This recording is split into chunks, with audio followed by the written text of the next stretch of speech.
is up, guys? Dad Dash here. I'm coming to you to talk to you today because I want to give you some thoughts and I want to share with you some information that I think is relevant to anybody who works DoorDash or any of the gig apps out there. And the information I'm going to present to you is information, it's observational information, right? It may not be true, but it's something that I feel like after 3 years of collecting data, 3 years of looking at things, 3 years of testing, working things different ways, working things with iPhone, Android, every way you can work it.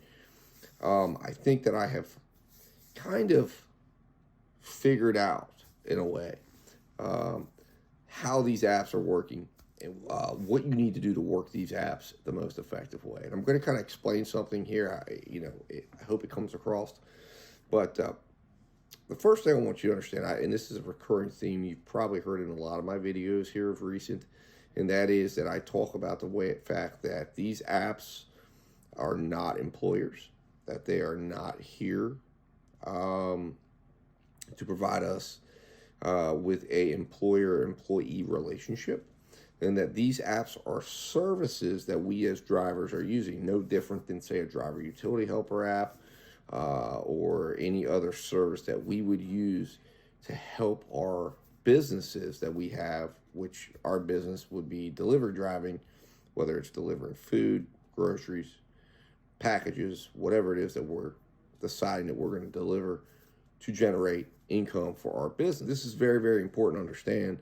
It's a very important distinction to make because the apps try to masquerade themselves as if they are a employer, and they have a very specific reason, I believe, for doing business this way.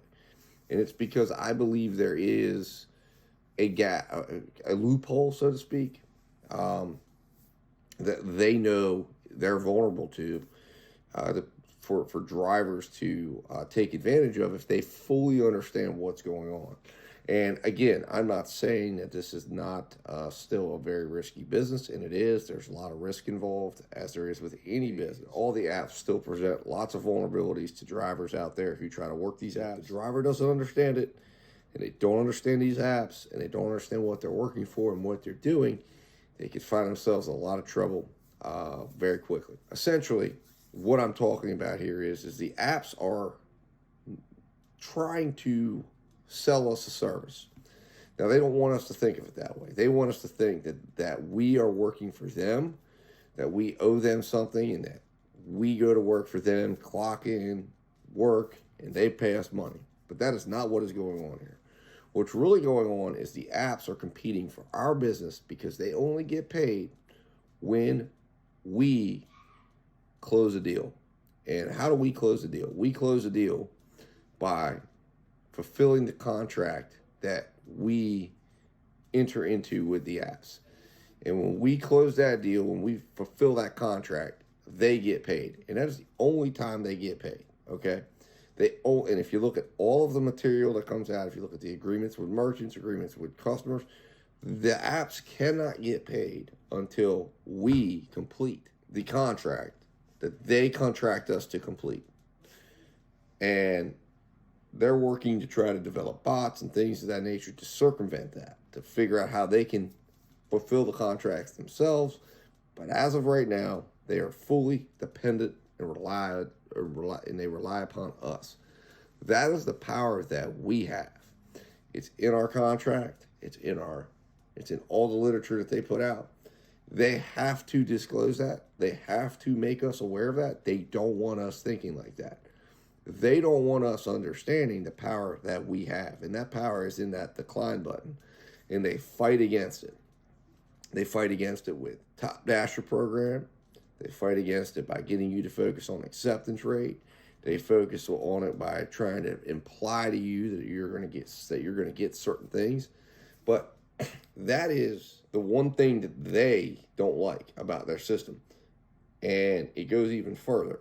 Because the AI algorithm that they have, the purpose of this algorithm is one purpose, and that is to figure out how to get contracts fulfilled and at what price they have to pay to get those contracts fulfilled. Every driver has a price. Every driver is being priced. And that is the loophole that DoorDash and all of these apps cannot get away from. Now, DoorDash, some of these, that's why Grubhub, Uber Eats allows you to log in freely and log out freely whenever you want, because they want to have as many drivers in as possible, and they understand that gives them more leeway on having to price these contracts out, because they can then go through all of the drivers in the system and find the driver that they think for that particular contract will fulfill the contract. Now, as drivers get booked, as drivers are working on contracts, less drivers become available if you look at the way these things dispatch out the orders. So there's always a point in time where a driver is going to be priced to a contract, or they may say, hey, you know what, let's see if we can get this driver to take it at a lower price. And they'll start throwing out sometimes contracts, at lower points than what that driver might be priced at, to say, hey, will they take it in this circumstance? Will they take it here? This driver's been waiting. They haven't seen something. And every time the driver turns down or accepts a contract, information goes into the system, and the system calculates that and then says, okay, this is it. This is how you can control the algorithm and make it work for you instead of you working for it. And this is the loophole that the apps don't want you to know about, because for them, it's the one area of exploitation that a driver can exploit. Because what they want you to believe you're competing against other drivers when you're not. They want you to believe that you've got to have a certain acceptance rate when you don't. Because the algorithm is looking, and especially DoorDash, this is where you can really work the DoorDash algorithm. One of the things that you have to understand here is that the algorithm, okay, is developing your market, what you're willing to do.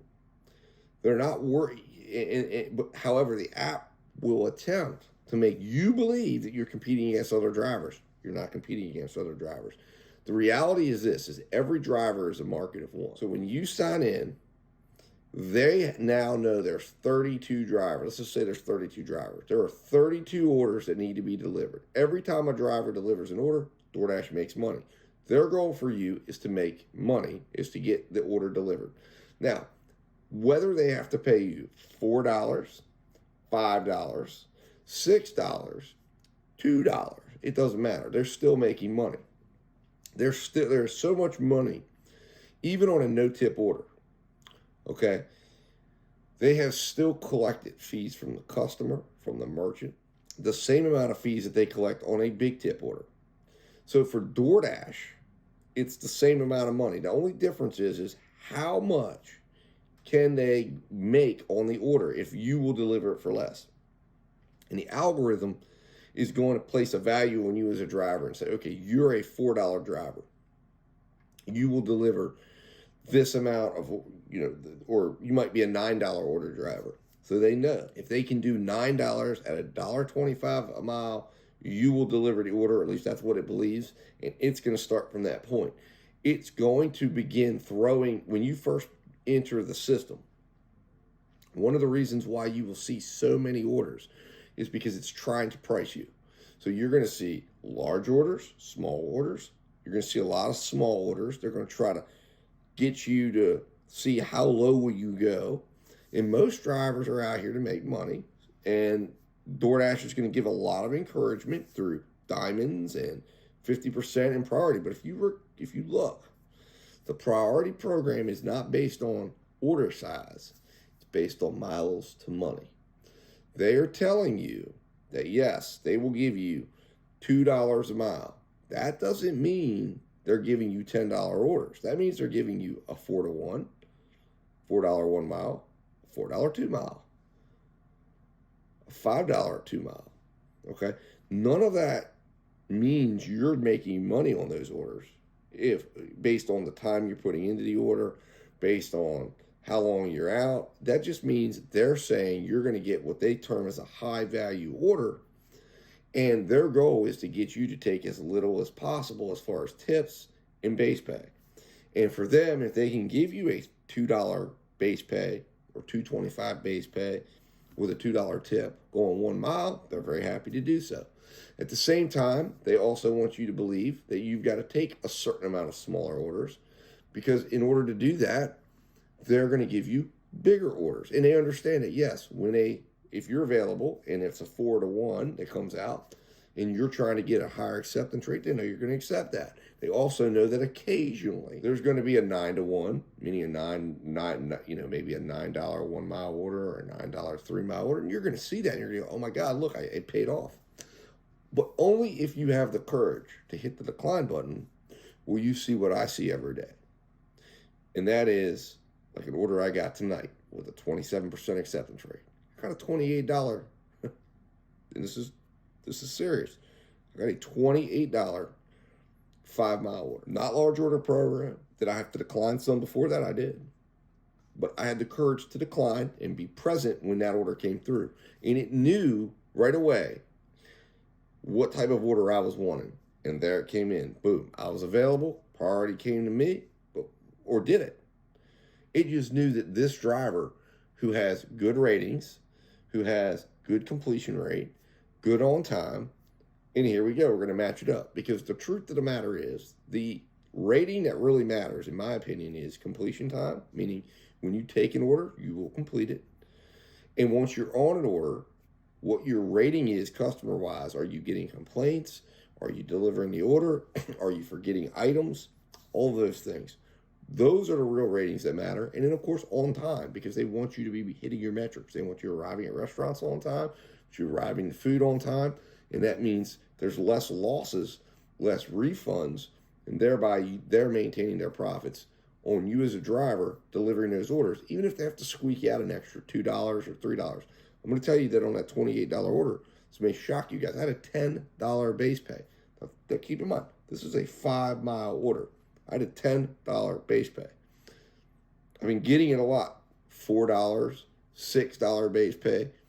These are on orders that are $8, $9 orders going 2 miles. But that's because I kept feeding the algorithm. Decline, decline, decline, decline, decline. Hit accept here. Decline, decline, decline. I wasn't sacrificing like I had been when I was messing around, trying to get my acceptance rate up. I'm taking the $4 and the $5 and the $6. Most of you will go, okay, well, I'll take a 5 and 1. Well, here's the problem with that. Once you feed the 5-to-1 in there, once you feed the 5-to-2 in there, once you feed the 4.25 and 2 in there, you're telling the algorithm you're willing to take it. It's going to send you more. You're going to do more, which means you're going to drive farther and harder. Okay? And that's the truth of the matter. I mean, I believe I have watched this. I did the reset, and I watched as the orders plummeted. I had what I call the dark fall, which started in September when I reset all the hard work I put into it up until that point. I was getting great orders.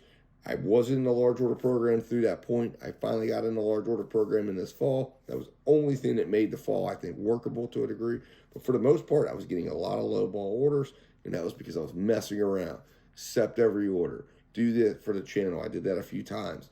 And then it was maintain 60 and 70%. And one of the reasons why they went through and said, let's get everybody focused again, and we'll reset your acceptance rate. They reset the acceptance rate because they understood that when they hit the 0 and cleared it out, if they encourage you to go for a 50 to 70% acceptance rate, you're going to be feeding the algorithm again with different criteria, and you're going to start seeing orders that are going to be more in line with what DoorDash wants you to see, because they know that if you keep feeding the orders, that you can program the algorithm to you and your needs. They know this. They have no control over it, and they can't stop the algorithm from doing that, because the algorithm is programmed for one thing: to still maintain a profit for DoorDash and deliver the order and find out what a driver who's scheduled into their system, who's on and live in their system. They don't want that driver sitting around, believe it or not. They want the driver moving, delivering, and they want to be able to price it as fast as possible to match up orders and figure out, okay, I've got this order. Because reality is, the way these orders are working is it's not that the tip really has as much to do with it as it is. What is it? This order is available. Driver A, B, C, and D are available.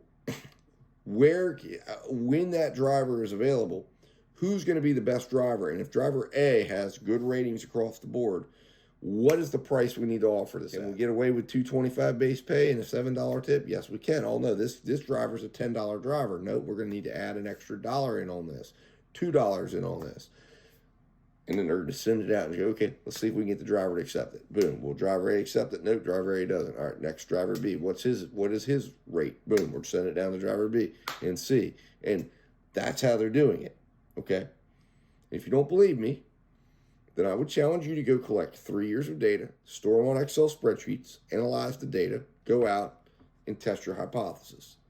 But I'm telling you right now, if you go out and you have the courage to decline the orders that don't meet your criteria, if you go out and collect the data, figure out what you need to make, figure out what your order value is that you need to maintain, develop multiple app relationships, and apply that, and then track that, and then look at that, and then see what you're at. Have the courage to go in and accept every order and reset the algorithm and see what it does and track that along the line.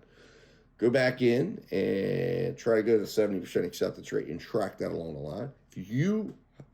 I would challenge you to do it. I've done it. My recommendation is this. Figure out what you want to make. Figure out what your order value is. $25 an hour, $30 an hour. I've told you what it is. I've told you how to calculate order value. It's very simple.